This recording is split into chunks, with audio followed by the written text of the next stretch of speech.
नमस्कार दोस्तों, lady tax के आज के इस बहुत ही ज्यादा खौफनाक और हैरान कर देने वाले एपिसोड में आप सभी लोगों का बहुत बहुत स्वागत है। दोस्तों, आज के इस वीडियो में हम लोग आप लोगों के सामने लेकर आ गए हैं एक परिवार की ऐसी दिल दहला देने वाली सच्ची घटना की सच्ची कहानी, जिसे सुनकर आप लोगों की आंखों से आंसू भी बह सकते हैं, साथ ही साथ वो डर वाले रोंगटे भी खड़े हो सकते हैं। दोस्तों, आज का ये वाकया आज से 4-5 साल पुराना है। मोना नाम की एक लड़की हुआ करती थी।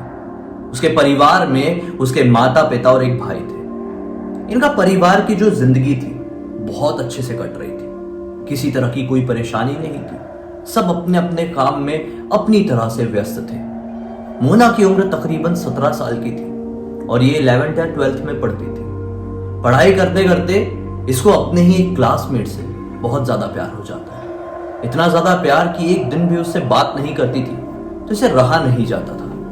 सारे घर वालों को इसके बारे में समझ में आ चुका था। एक तरफ मोना के परिवार वाले इस लड़के को एक्सेप्ट करने में थोड़ा कतरा रहे थे, क्योंकि वो लड़का थोड़ा अजीब सा भी था। हाँ, उसका जो हाव भाव था, उसका जो बात करने का तरीका था, वो थोड़ा सा ब्लंट था। मतलब ऐसा लगता है बिगड़ा हुआ लड़का है उसके घर वालों की नजर में, कि वो सुलझा हुआ सीधा लड़का नहीं है। तो भी घर वाले मतलब सोचते ही कोई बात नहीं, अगर हमारी लड़की प्यार करती है तो आगे चल के हम शायद इसे शादी करवा भी दें। दूसरी तरफ लड़के के परिवार वाले बहुत खुश थे कि हमारे लड़के ने इतनी अच्छी लड़की को पसंद किया है। अब जैसे तैसे करके इनकी जिंदगी भी कट ही जा रही थी। और फिर एक दिन मोना के परिवार वालों को उनके एक रिलेटिव के घर से शादी का इन्विटेशन आता है। उस शादी में परिवार के सभी लोगों के जाने की प्लानिंग बनती है, लेकिन अचानक से मोना का जो एग्जाम था, एक टेस्ट जैसा कह लो, जैसा स्कूल्स में होते रहता है, उसकी डेट आ जाती है, एक सरप्राइज टेस्ट जैसा। तो मोना कहती है कि अब मैं नहीं जा पाऊंगी, आप तीनों लोग चले जाइए। तीनों लोग जाते हैं और फिर जब वो लोग शादी अटेंड किए ही थे, अगले दिन अपने घर पर वापस लौटने ही वाले थे कि अचानक से उनका फोन बजता है और उस फोन को उठाने के बाद उन्हें मिलती है उनकी दुनिया की सबसे मनहूस, सबसे बुरी खबर। और वो खबर ये थी कि मोना ने अपने ही घर में खुद को सूली में लटकाकर अपने आप की जान दे दी। इस बात से पूरे परिवार वाले सहम से गए थे। उन्हें समझ में नहीं आ रहा था कि क्या करें, कैसे रिएक्ट करें, कैसे अपने आप को संभाले, अपनी पत्नी को संभाले या फिर अपने लड़के को संभाले। जैसे तैसे करके भागते हुए अपने घर पर वापस लौटते। घर के सामने पहुंचते से ही घर के बाहर का जो ये मंजर देखते हैं, उस मंजर को देखते ही इनकी रूह तक कांप चुकी थी।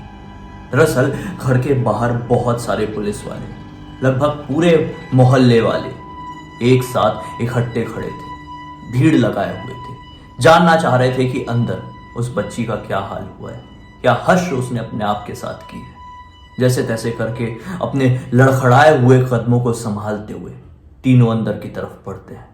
इस मंजर को देखकर पूरी तरह से कांप जाते हैं। इस मंजर में उनकी एक 17 साल की मासूम बेटी की लाश जमीन में बिल्कुल ऐसी हालत में पड़ी हुई थी कि जिसे कोई भी देख लेता तो चक्कर खा जाता।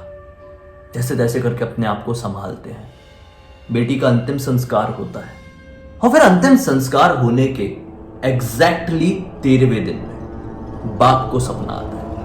बेटी ही थी सपने में, कहती है कि पापा, मैंने अपने आप को नहीं मारा, उसने मुझे मारा। जैसे ही बाप ये सपना देखता, डर कर उठ जाता, घबरा जाता, पत्नी को सारी बात बताता। पत्नी और डर से सिहर सी उठती। फिर से दूसरी रात जब दोनों पति पत्नी अपने पलंग में सोने जाते तो दूसरी रात को भी पति को फिर से वही सपना आता। लेकिन इस बार जब वो पत्नी को उठाता तो और भी ज्यादा डर जाता, क्योंकि पत्नी ने भी हूबहू वही सपने का जिक्र उसके सामने किया। दोनों को एक ही सपना आ रहा था और दोनों के सपने में बेटी कह रही थी कि मैंने अपने आप को नहीं मारा, उसने मुझे मारा है। लेकिन ये उस था कौन? इस बात का खुलासा कौन करता? क्या ये एक सपना ही था या फिर इसके पीछे जुड़ी हुई थी कुछ ऐसी हैरान कर देने वाली खौफनाक सच्चाई, जिसे जानने के बाद बहुत कुछ बदल सकता था? अब क्या होता है जब ये चीज वापस से अपने आप को दोहराने लगती है काफी दिनों तक? तो लगभग 2 महीने तक फेस करने के बाद दोनों पति पत्नी एक पीर बाबा के पास जाते, सारी बात बताते। पीर बाबा कहता है कि मुझे 7 दिन का समय चाहिए इस चीज को समझने के लिए। ना जाने पीर बाबा ने क्या क्या किया। 7 दिन तक ये जैसे तैसे करके अपनी जिंदगी को एक और डर के साथ गुजारने लगे कि ना जाने क्या हमें उस पीर बाबा के मुंह से सुनने मिलेगा। लेकिन हैरान होने वाली बात ये थी कि जो पूरे 7 दिन थे, ये 7 दिनों तक उनको उनकी बेटी का सपना नहीं आया था। केवल इंतजार, एक चैन की नींद भी नहीं। चैन की नींद सोए हुए तो ना जाने कितना समय बीत चुका था। जब से इनको बेटी की वो खबर मिली थी तब से ये सही तरीके से सो ही नहीं पाए थे, समझ ही नहीं पा रहे थे जो हम ये देख रहे थे वो क्या सपना था या सच्चाई। इनको खुद को क्लियर नहीं था। 7वें से 8वां दिन होता है, पीर बाबा का इनको संदेश मिलता है। पीर बाबा ने इनको अपने पास मिलने के लिए बुलाए थे। पीर बाबा के पास जैसे ये लोग पहुंचते हैं तो बाबा बताते हैं कि तुम्हारी बेटी एक प्रेत योनि में है। दरअसल वो एक ऐसी जगह पर फंसी हुई है जो ना ही हमारी दुनिया की है और ना ही पिशाचों यानी कि भूत प्रेतों की दुनिया की है। वो ये दोनों दुनिया के बीच ही एक दीवार में फंसी हुई है। उसकी आत्मा को शांति चाहिए, उसे इंसाफ चाहिए। उसको किसी और ने नहीं बल्कि उसी के उस आशिक ने मारा है। दरअसल जो तुम्हारी लड़की थी उसको अपने प्रेमी के एक अफेयर, एक अलग संबंध के बारे में पता चल गया था जिसे वो बर्दाश्त नहीं कर पाई थी। उसके बाद उसने पूरी कोशिश की थी कि वो लड़की के पास जाती और अपने सवालों के जवाब मांगती कि आखिर तुमने ये क्यों किया मेरे साथ, मैंने तुमसे इतना प्यार किया। अपने परिवार वालों के कई बार खिलाफ गई, परिवार वालों से जैसे तैसे करके तुमको एक्सेप्ट कराया। उसके बाद भी क्या कमी रह गई मेरे प्यार में जो तुमने एक दूसरी लड़की को मेरी जगह पर चुन लिया। लड़का उसके ऊपर काफी ज्यादा गुस्से में आ गया। दोनों के बीच में बहस हुई। बहस बढ़ते बढ़ते हाथापाई में बदल गई और हाथापाई करते करते गलती से उस लड़के के हाथों तुम्हारी बेटी की मौत हो गई। क्या किया जा सकता था? लड़के ने जैसे तैसे करके उस लड़की को अपनी गाड़ी में डाला, जैसे तैसे करके आधी रात में घर पर एंटर कराया, तुम्हारे ही घर पर। चाबी लड़की की जेब में ही थी और कुछ ऐसा कर दिया जिसकी वजह से देखने से ये लगने लगा कि लड़की ने अपने हाथों से फांसी लगाई थी। बल्कि सच्चाई ये थी कि उस लड़के ने गला घोट के तुम्हारी बेटी की जान ले ली। तुम्हारी उस बेटी की रूह को इंसाफ चाहिए। जब तक इंसाफ नहीं मिलेगा वो इसी तरह से फंसी रहेगी।